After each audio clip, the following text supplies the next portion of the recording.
السلام علیکم students, M سر علی رضا۔ آج ہم پڑھیں گے کلاس ٹرم سبق نمبر 1 اردو کا۔ پہلا ہے جی سوال، ہجرت نبوی صلی اللہ علیہ وسلم سے کیا مراد ہے؟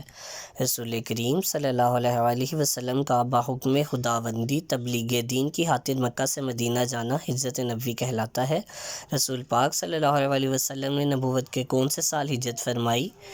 13ویں سال ہجرت فرمائی۔ حضرت امیر رضی اللہ تعالیٰ عنہ سے کون سی شخصیت مراد ہے؟ حضرت امیر سے مراد حضرت علی رضی اللہ تعالیٰ عنہ ہے۔ رسول پاک صلی اللہ علیہ وآلہ وسلم نے حضرت علی رضی اللہ تعالیٰ عنہ سے کیا ارشاد فرمایا؟ آپ وسلم نے حضرت علی سے فرمایا، مجھے ہجرت کا حکم ہو چکا ہے، آج رات تو میرے بستر پر سو جانا، کل صبح امانتیں واپس کر کے مدینے آ جانا۔ حضرت اسماء رضی اللہ تعالیٰ عنہ کون تھی؟ حضرت اسماء رضی اللہ تعالیٰ عنہ حضرت ابوبکر صدیق رضی اللہ تعالیٰ عنہ کی بیٹی تھی۔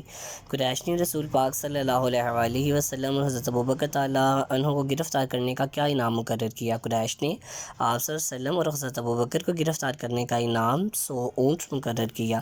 سراقہ بن حشم کیسے طائب ہوا؟ جب رسول پاک صلی اللہ علیہ وسلم کا پیچھا کرتے ہوئے سراقہ بن حشم کا گھوڑا زمین میں دنس گیا تو وہ طائب ہو گیا، کیونکہ وہ جان گیا یہ معاملہ کوئی اور ہے۔ اب ہم نے کرتے ہیں جی یہ فل ان دا بلینک۔ پہلی ہے، حافظ عالم مسلمانوں کو دارالامان مدینہ کی طرف رخ کرنے کا حکم دیا۔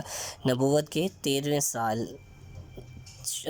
کا 13واں سال شروع ہوا اور اکثر صحابہ مدینے پہنچ چکے تھے، تو وہی الہ کے مطابق حضرت نے مدینے کا عزم فرمایا۔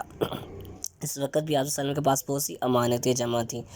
جناب امیر کو معلوم ہو چکا تھا کہ قریش کے قتل کا ارادہ کر چکے ہیں۔ حضرت ابوبکر سے پہلے قرارداد ہو چکی تھی۔ اس طرح 3 راتیں غار میں گزاری۔ یہاں تک کہ آپ کا بک work full in the blank اور سوالات کے جوابات